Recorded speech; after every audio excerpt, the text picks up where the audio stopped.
Hello, and welcome again to another video in Proactive Sales Training's Salesperson Skills Training Series. Today's video is going to focus on overcoming objections that you get after the figures are presented. Now, in the other videos, we did overcome objections during the process, but these are the ones that you most commonly get after you and your manager present the figures to the client. Today's video is the first in the series and will concentrate on the overall technique and application to overcome the objection, "My payment is too high," using a gas mileage comparison. Stay tuned and I hope you enjoy it. We all know that objections for everybody out there, including the salesperson and the customer, are almost like getting a root canal, but they don't have to be.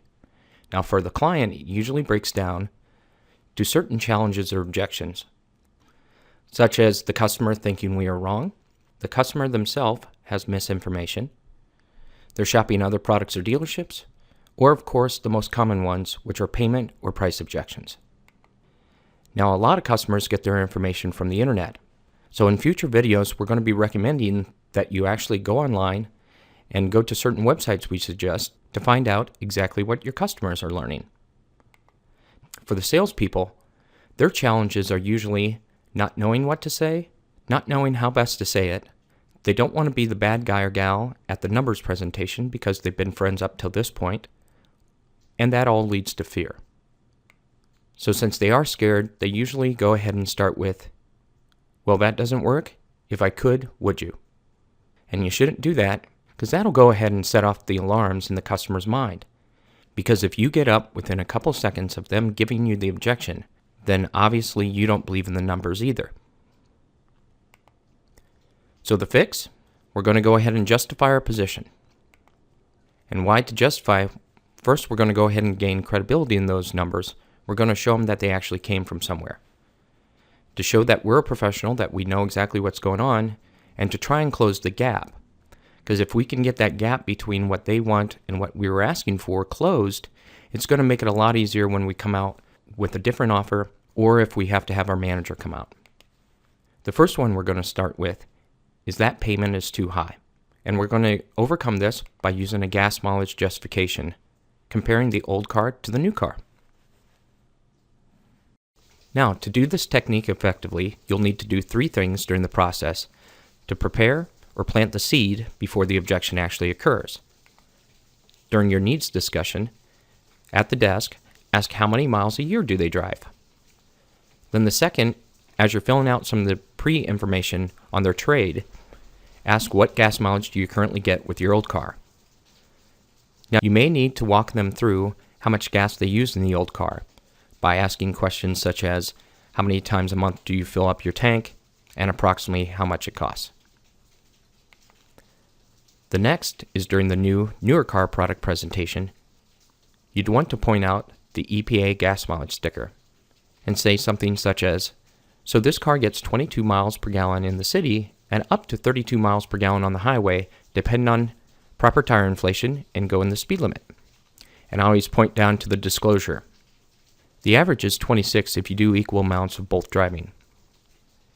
Now, if it's a pre-owned unit, when you have a second, you may need to go ahead and look up the gas mileage on fueleconomy.gov, which only takes a few minutes. Now, into the objection. "You know, we can't afford that. The payment's about $30 more a month than we wanted." I understand. If I was buying something, I'd want to make sure it was in my budget too. This is acknowledging the objection. We're showing them that we're going to go ahead and address it instead of ignoring their concern, which is going to cause them to become aggravated and want to leave. This will also show common ground, such as "I'm on your side." So other than the payment being a little too high, that's the only thing stopping you from owning this car today? This is called clarifying and isolating the objection, and it accomplishes two things. The first is to make sure that they are sold on the unit, because changing the car would be the easiest fix. If you're on the wrong unit, just go out and get the right one. Now, of course, if you did the process correctly, then this is definitely the right unit, so getting them to say yes again just gets them closer to owning the car in their mind. This will also help you find out if there are more objections, so you can handle them all at once. If you've ever had to go back to your manager multiple times with different objections, you know they tend to get a little irritated, and so do your clients. The next step is to go ahead and justify. Instead of asking for a counteroffer and getting up, go ahead and justify by saying, let me go ahead and show you something. Now, you said earlier that you drive about 15,000 miles a year, right? Well, there's 12 months in the year, so you drive about 1,250 miles. Is that about right? Well, you also said that your old car gets 22 miles per gallon, so let's go ahead and divide that. So that comes out to be about 56.8 gallons of gas a month. Now, where you usually buy your gas, how much does it cost a gallon? Okay, so that's $3.29 a gallon times 56.8 gallons, which comes out to be about $187 per month for gas for your old car. Now, do you remember the gas mileage I showed you on the new car? That's right. It gets 28 miles per gallon, and you'll still be driving the same amount of miles, so that's 45 gallons a month. Now, the gas will probably cost the same per gallon because you still have to take regular. Wow, that works out to be only $148 a month. So let's go ahead and take the $187 in the old car minus the $148 in the new car. You'd be saving $39 a month. So can you see that with the minor increase in payment, that you're still actually paying less a month than in the old car?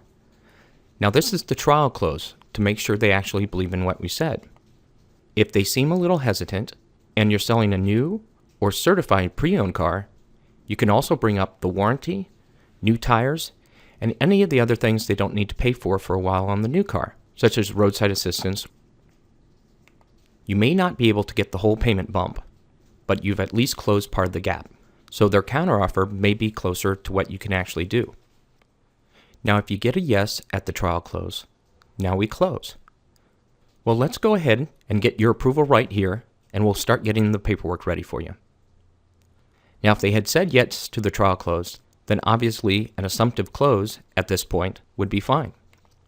If they still say no, it's time to get an agreement and see your manager for a turnover. But if you get them up just $10 a month, that could increase the gross of your deal approximately $500 in just a few short minutes. Let's go ahead and take a look at how it would look on your notepad.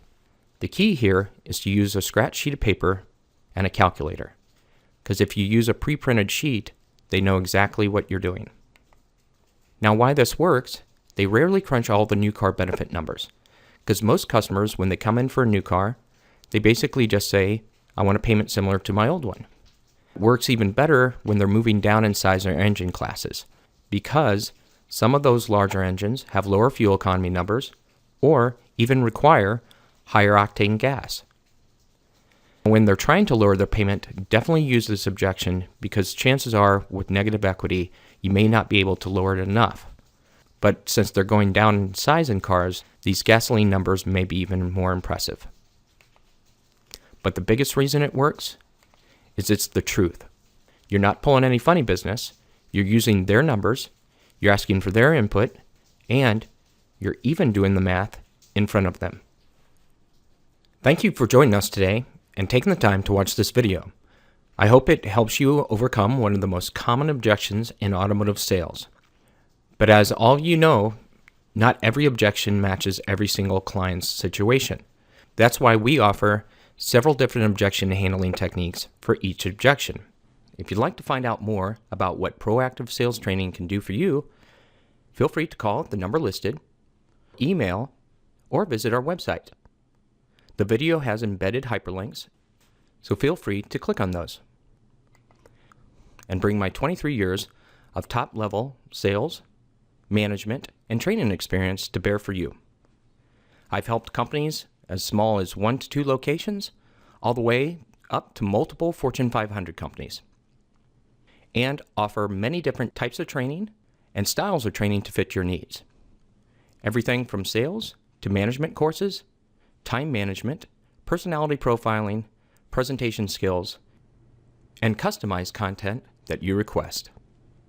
These sessions are offered in your choice of a live in-person training, instructor-led virtual training as pictured here, a webinar, or self-paced pre-recorded videos like the one you're watching now. Thank you again, and I look forward to hearing from you soon.